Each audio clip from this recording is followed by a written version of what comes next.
Okay, I'm back for another, which should be a quick one, where I was looking for something in my basement and I discovered that I did have a 80-pin IDE cable, which will offer a marginal upgrade over the 40-pin IDE cable that is inside of here. So I decided that I would just make a short video out of how to upgrade your IDE cable. And one day I hope to actually install a SATA drive into this unit, which will require an adapter for that to go from IDE to SATA, which is a more modern standard, since you will have a hard time even finding an IDE drive right now. But those adapters will also require a 80-pin ribbon cable, so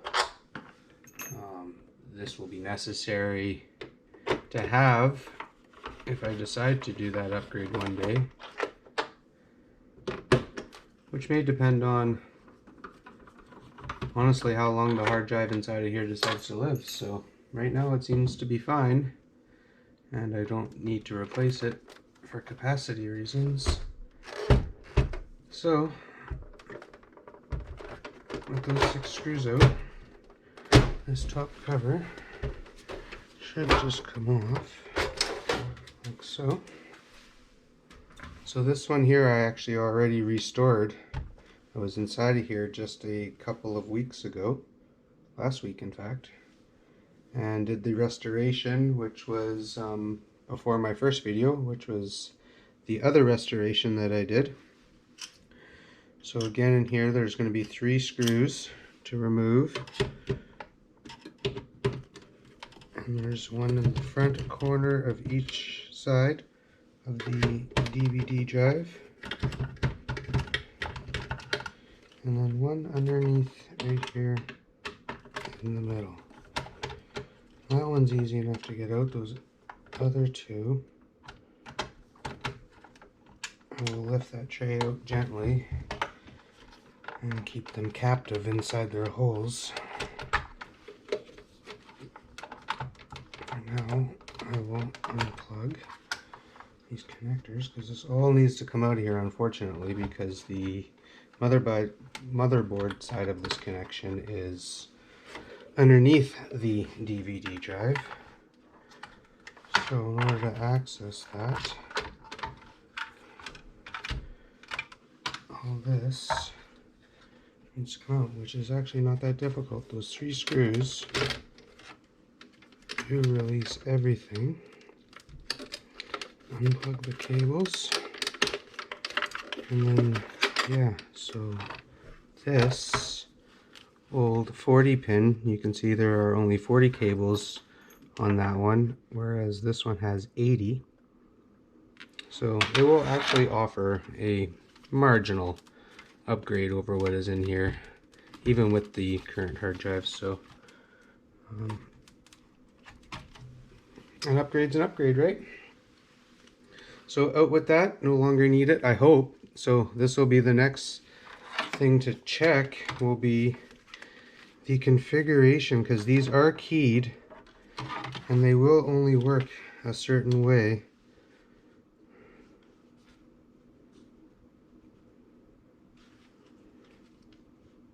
And I can see that I might even have a problem already, at least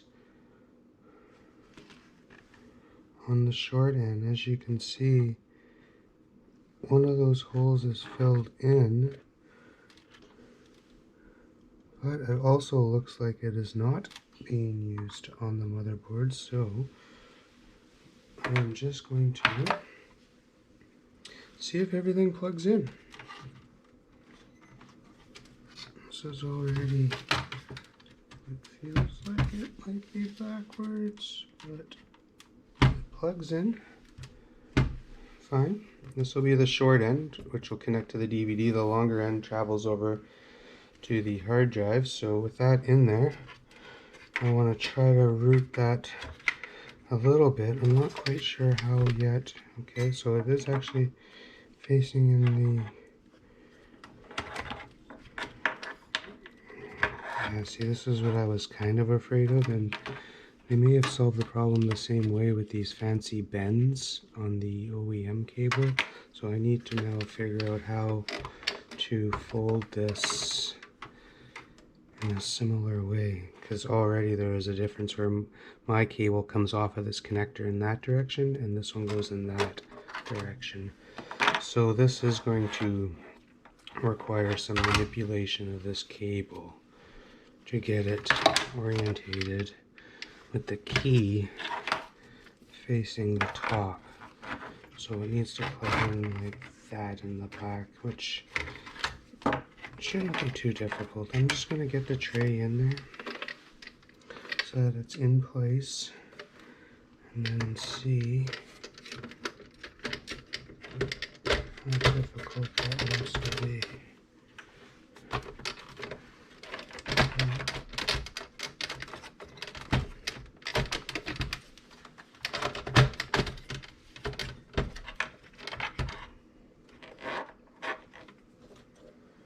The key to the top, see, I'm definitely going to need to plug this in and then push it down.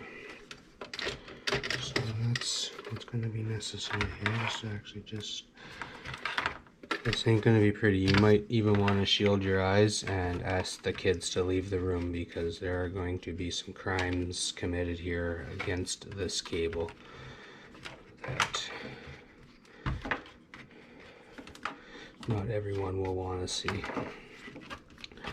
I need to figure out exactly, now that, if I give that a 90 right there, and I come up, I should be able to hopefully plug in like that. So I'll plug that in first. Thankfully, that plugs in. So again, this cable will be kind of on the wrong side. And notice, because this cable is not meant for this, I need to leave some room for this power connector. Maybe I'll even plug that in right now too. Well, this is more accessible.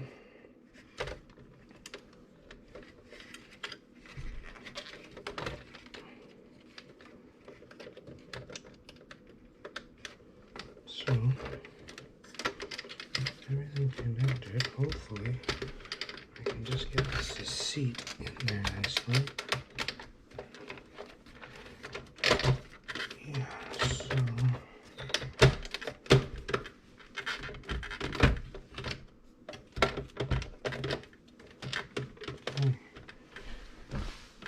I think that went in there okay. Now, if I can find a nice route for this cable. Yes, please do not look at the crimes that are being committed right now on this cable. Let's see. I want to make it so that it goes nicely over this hard drive. Sit in here, eventually, like that. So I should have the distance that I need. This time the key is on the top, so again I think I'm just going to plug everything in and then find its natural. Well, this is far from natural. This is actually what some would consider to be a supernatural cable manipulation. So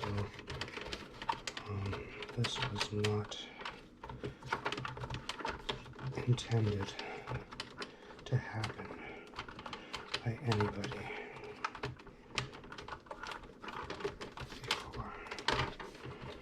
So I can probably be happy with that, and I could utilize that same cable clip. I don't like the way this part is. Let's see if I can make that just a little loose. just for my OCD. I talked about that before. It requires a lot. So, as bad as that is, where those cables have to go and what they need to do, I think that once this is all connected again, it should work fine. And it's actually, the cable itself is a good length. It's not leaving me any excess, that's for sure. And I think that routing should be okay.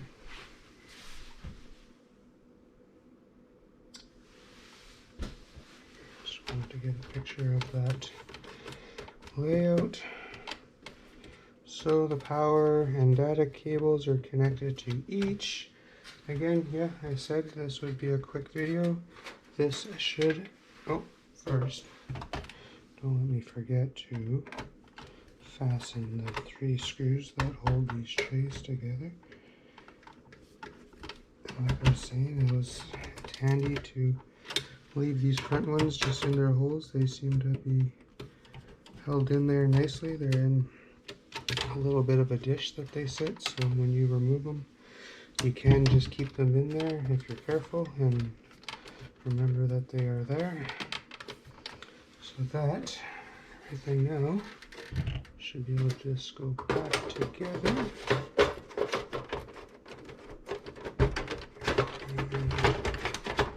And it's a little tricky, just get everything to kind of snap back into place and fitting the top cover. It looks like we are there. The boring part of putting in these 6 screws.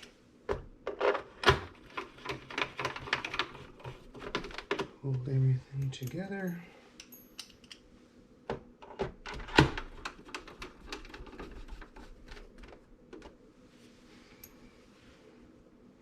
Again, I'm sorry about the production value and quality here. I do intend to get a better camera and a microphone. I'm sure the audio is actually what is probably suffering the most. I could probably speak a little louder and clearer. Try to remember that I have an audience. Hopefully an audience that are going to be watching these videos someday. Right now there are nobody watching these videos, so if you are, this is the very beginning of my channel. So I hope to make more content like this of repairs and mods, upgrades, mostly around retro gaming, but I'm also into home automation. So I work with Home Assistant and I'm pretty involved with that, so I'll probably end up doing some projects with home automation equipment, maybe building sensors or just some tutorials on building out automations and such. So this Xbox is now back together. I will be right back. We will get this thing hooked up over here. If you can still see, it'll have all the connections back there ready to go. I will get that all hooked up. We'll test it, see that it still works. Okay, we're back. Everything's all hooked up. We're gonna turn this on now and hopefully everything works. There won't be much to test other than it working, because that cable is what handles all the communication between the DVD drive, the hard drive, and the motherboard. So without that cable working or configured properly, the hard drive, which I can hear activity on it and the light is indicating activity, appears to be loading up the dashboard and everything fine, so we know that it's working. So that cable, as marginal as that upgrade was, will offer some better results and also be necessary if I ever decide to upgrade the hard drive inside to a SSD or any SATA connected hard drive, which will require an adapter to go from IDE to SATA. So if I decide to upgrade one day because of wanting to, or a failure of the old IDE hard drive, which is probably living on borrowed time right now, to be honest, I will let that go as long as it wants to live. And it may not be necessary to ever replace, and in the meantime I will hopefully be seeing, or at least in my own mind, know that the connection is better and faster inside than it was before using that old 40-pin connector. So I hope you guys enjoyed it. This was just going to be a quick one. I intend to get more videos up of upgrades and mods to all these different Xboxes and PlayStations and Nintendos, among some other things that I have around here. It's just a mess, like I told you guys in the first video. That if you didn't watch, I understand, since it was nearly 2 hours long of the restoration that I performed on this Xbox.